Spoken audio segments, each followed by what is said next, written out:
దేవుని పరిశుద్ధ నామానికి మహిమ కలుగునుగాక. అనుదిన దైవ కృపా కార్యక్రమాన్ని వీక్షిస్తున్న దేవుని బిడ్డలైన మీ అందరికీ ప్రత్యేకమైన వందనాలు తెలియపరుస్తూ ఉన్నాం. ఈ మాటలు వింటున్న మిమ్మల్ని నిశ్చయంగా నా దేవుడు ఆశీర్వదించునుగాక. యూదా పత్రిక 1వ అధ్యాయం 24వ వాక్యంలో, తొట్టిల్లకుండా మిమ్మును కాపాడుటకు తన మహిమ ఎదుట ఆనందముతో మిమ్మల్ని నిర్దోషులుగా నిలవబెట్టును అని ఈ వాక్య భాగంలో రాయబడి ఉంది. ప్రియ దేవుని బిడ్డలారా, మనం తొట్టిల్లకుండగా మనల్ని కాపాడాలని మన ప్రభువైన యేసుక్రీస్తు మన కొరకు విజ్ఞాపన చేస్తూ ఉన్నాడు. బలహీనులమైన మన కొరకు మన తండ్రి అయిన దేవుడు విజ్ఞాపన చేయడం వల్లే తండ్రి ఇంటి వారమైన మనకందరికీ కూడా రక్షణ కలుగుతుంది. ప్రియ దేవుని బిడ్డలారా, ఈ వాక్య భాగాన్ని బట్టి మనం గమనించాల్సింది ఏంటంటే, నీతిమంతుడైన తండ్రి యొక్క ప్రార్థన వల్ల, తల్లి యొక్క ప్రార్థన వల్ల బిడలు కాపాడబడతారు, రక్షించబడతారు అని ఈ వాక్యం మనకు తేటగా తెలియపరుస్తుంది. ప్రియ సహోదరుడా, సహోదరి, ఒకవేళ నీ పిల్లలు నీతిమంతులు కాకపోవచ్చు, లోక స్నేహంతో పట్టబడి ఉండొచ్చు. అయితే నీవు నీతిమంతుడవైతే నీ ప్రార్థన నీ పిల్లలకు కంచెగా మారుతుంది. భయంకరమైన పరిస్థితుల్లో పడకుండా వాళ్ళు కాపాడబడతారు. పరిశుద్ధ గ్రంథంలో మనం గమనిస్తే యోబు కుటుంబస్తులందరూ కూడా యోబు వంటి వారు కాదు. ఎందుకంటే దేవుడే వారిని గూర్చి సాక్ష్యమిస్తూ ఉన్నాడు. యోబు యథార్థవంతుడు అన్నాడే గాని యోబు కుటుంబం గూర్చి మంచి సాక్ష్యం ఇక్కడ చెప్పబడలేదు. దేవుడు యోబును గూర్చి మాత్రమే సాక్ష్యమిచ్చాడు. ప్రియ దేవుని బిడ్డలారా, తన కుమారులందరూ ఒకవేళ పాపం చేసి తమ హృదయంలో దేవుణ్ణి దూషించారేమో అని వారిని పిలువనంపించి వారిని పవిత్రపరిచి అరుణోదయాన లేచి వారిలో ఒక్కొక్కరి నిమిత్తమై దహనబలి అర్పించుచూ వచ్చాడు. యోబు నిత్యము కూడా అలాగే చేస్తూ ఉన్నాడు. మరి యోబు యొక్క పిల్లలు యోబు వంటి వాళ్ళు కాకపోయినా నీతిమంతుడైన యోబును బట్టి ఆ కుటుంబం అంతటినీ దేవుడు కంచివేసి కాపాడాడు. ప్రియమైన తల్లిదండ్రులారా, మరి మీ కుటుంబానికి మీ ప్రార్థన కంచెగా ఉందా? మీ పిల్లలు దేవుని సన్నిధికి రావడానికి ఇష్టపడకపోయినా, రక్షణ పొందాలనే ఆశ వారికి లేకపోయినా, దేవుని సన్నిధికి వారు వ్యతిరేకమైన పరిస్థితుల్లో ఉన్నా, మీ ప్రార్థన ఏదో ఒకరోజు వారిని మారుస్తుంది, ఏదో ఒకరోజు వారిని దేవుని సన్నిధికి నడిపిస్తుంది. అనేక మంది రౌడీ షీటర్లుగా, నక్సలైట్లుగా, హంతకులుగా, ఉగ్రవాదులుగా మారిపోయిన వారిని సహితం దేవుడు సంధించి వారిని దైవ సేవకులుగా దేవుడు మార్చాడు. మరి ఇలాంటి సాక్ష్యాలు ఈ భూమి మీద ఎన్నెన్నో ఉన్నాయి. వాళ్ళు ఆ రీతిగా మారడానికి గల కారణం ఏమిటంటే వాళ్ళ తల్లి చేసిన ప్రార్థన, వాళ్ళ తండ్రి చేసిన ప్రార్థన. మరి ఈ దినాన దేవునికి వ్యతిరేకులుగా నీ పిల్లలు ఉంటే వాళ్ళు మారరు అనే ముద్ర నువ్వు వేయొద్దు. నీ పిల్లలను నువ్వు ఏమాత్రం కూడా అసహించుకోవద్దు. వాళ్ళు ఎంత భయంకరమైన పరిస్థితుల్లో ఉన్నా వాళ్ళ కోసం నువ్వు ప్రార్థన చేయడం మాత్రం మానొద్దు.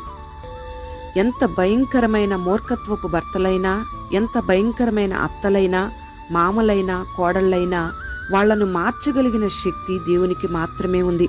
వారి యొక్క స్వభావాలన్నిటినీ కూడా దేవుడు మార్చగలుగుతాడు. ఆయన ఎవరినైనా, ఎంతటి వారినైనా రక్షించగలిగిన సమర్థుడు, శక్తి కలిగినవాడు.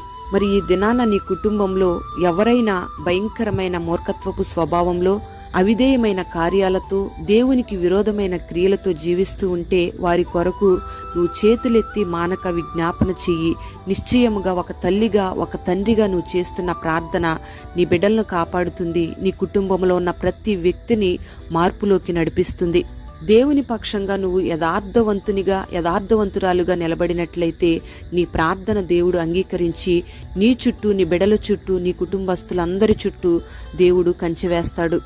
యథార్థంగా నువ్వు చేసిన ప్రార్థనను దేవుడు ఆలకించి దేవుడు నీ చుట్టూ కంచె వేయడం ప్రారంభిస్తే ఆ కంచెను ఏ నరుడు కూడా తొలగించలేడు. ఏ దుష్టుడు, ఏ అపవాది కూడా ఆ కంచెను తీయలేడు. నీతిపరుడు, యథార్థపరుడు, ప్రార్థనాపరుడైన యోబు చుట్టూ వేయబడిన కంచెను తీయడానికి సాతానుకు అవకాశాన్ని దేవుడివ్వలేదు. యోబు చుట్టూ, యోబు కుటుంబం చుట్టూ వేయబడిన కంచెను దేవుడు తీయటం వల్లే సాతానుగాడు యోబు కుటుంబంలోకి ప్రవేశించగలిగాడు. యోబు తనకున్న సమస్తాన్ని పోగొట్టుకున్నా ఎక్కడా కూడా దేవునికి విరోధమైన మాటలు మాట్లాడలేదు. దేవునికి ప్రార్థన చేయడం ఏమాత్రం మానలేదు. తన భార్య మాటలతో హింసించినా ఏమాత్రం కూడా యోబు కృంగిపోలేదు. ఎందుకంటే యోబులో ఉన్న నిరీక్షణ ఏంటంటే ప్రార్థన పరిస్థితులను మారుస్తుందని.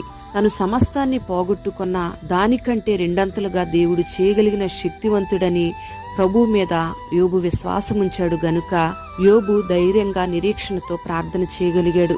ప్రియ దేవుని బిడ్డ, మరి నీ కుటుంబంలో నీవొక్కడవే నీతిమంతునిగా ఉన్నావా? నీవొక్కదానివే నీతిమంతురాలిగా ఉన్నావా? అయితే మానకుండా నీ కుటుంబస్తులందరి కొరకు యోబు వలె విజ్ఞాపన చేయడం ప్రారంభించు. విశ్వాసంతో నువ్వు చేస్తున్న ప్రార్థన నీ కుటుంబస్తులందరినీ కాపాడుతుంది. ఏదో ఒకరోజు కుటుంబస్తులందరికీ మార్పును కలుగు చేస్తుంది. నీ కుటుంబస్తులందరూ కూడా ఒకరోజు రక్షించబడే రోజు రాబోతుంది. నీ కొరకు తండ్రి విజ్ఞాపన చేసిన రీతిగా, నిన్ను కాపాడుతున్న రీతిగా నీవు కూడా నీ కుటుంబం కొరకు, నీ బిడ్డల కొరకు, మారని వ్యక్తుల కొరకు, మార్పులేని వ్యక్తుల కొరకు నువ్వు ప్రార్థన చేయడం ప్రారంభిస్తే నిశ్చయముగా నీ ప్రార్థన ప్రాకారంగా ఉండి నీ కుటుంబస్తులందరూ కూడా రక్షించబడి కాపాడబడతారు.